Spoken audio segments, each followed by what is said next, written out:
करीब 95 साल पहले की बात है। राजस्थान के अलवर इलाके में एक गडेरिया भेड़ चराते हुए जंगल में चला गया। अचानक किसी ने उसे कहा कि यहाँ बकरियां चराना मना है। बातों बातों में पता चला कि वह इलाके का तहसीलदार था। दोनों में बात होने लगी। पता चला कि बहुत कोशिश के बाद भी तहसीलदार को बच्चे नहीं होते।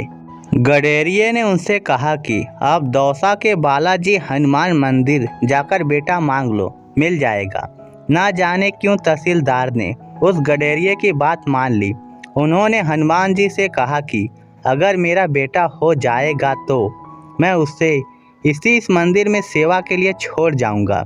इस बात का जिक्र उन्होंने अपनी पत्नी से भी नहीं किया। मन्नत मांगने के 1 साल के अंदर उन्हें बेटा नसीब हो गया, लेकिन बाप का प्यार अब आड़े आ गया।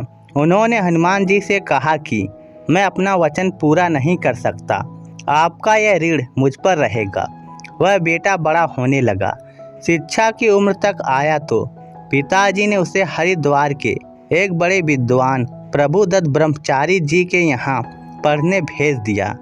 लड़के में अद्भुत क्षमता थी, उसे रामायण कंठस्थ थी। बिना पढ़े वह रामायण का पाठ करने लगा। उसकी ख्याति दूर दूर तक फैल गई और वह साधु सन्यासियों और बड़े बड़े उद्योगपतियों के घर रामायण पाठ करने लगा। जवान होने पर उसकी शादी भी हो गई। एक दिन देश के बड़े उद्योगपति जुगल किशोर बिरला ने अखबार में विज्ञापन दिया कि दिल्ली के लक्ष्मी नारायण मंदिर में यानी बिरला मंदिर में हनुमान जी को रामायण पढ़कर सुनानी है। उसके लिए उस व्यक्ति का टेस्ट खुद बिरला जी लेंगे। तय तारीख पर नारायण स्वामी अपनी पत्नी के साथ बिरला निवास पहुंच गए। बहुत से और लोग भी बिरला जी को रामायण पढ़कर सुना रहे थे। जब नारायण बाबा का नंबर आया तो उन्होंने बिना रामायण हाथ में लिए पाठ शुरू कर दिया।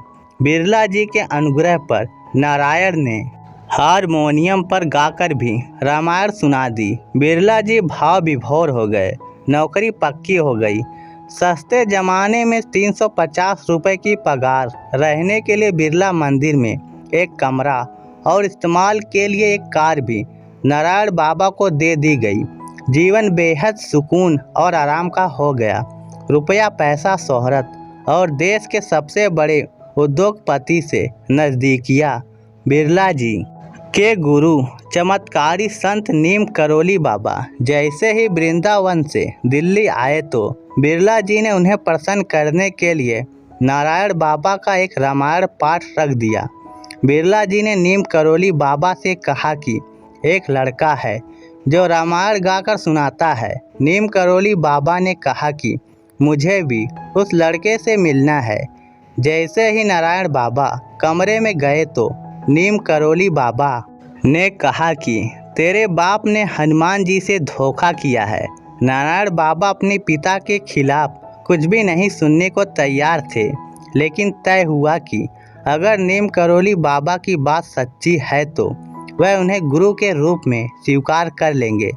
तभी की तभी नारायण बाबा अलवर रवाना हो गए और अपने पिता से कहा कि एक संत है, आपको हनुमान जी का ऋणी बता रहा है और आपको धोखेबाज भी।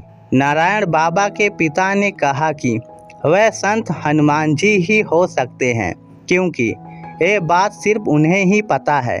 पिता की बात सुनकर नारायण बाबा वापस चले आए और नीम करोली बाबा को अपना गुरु स्वीकार कर लिया।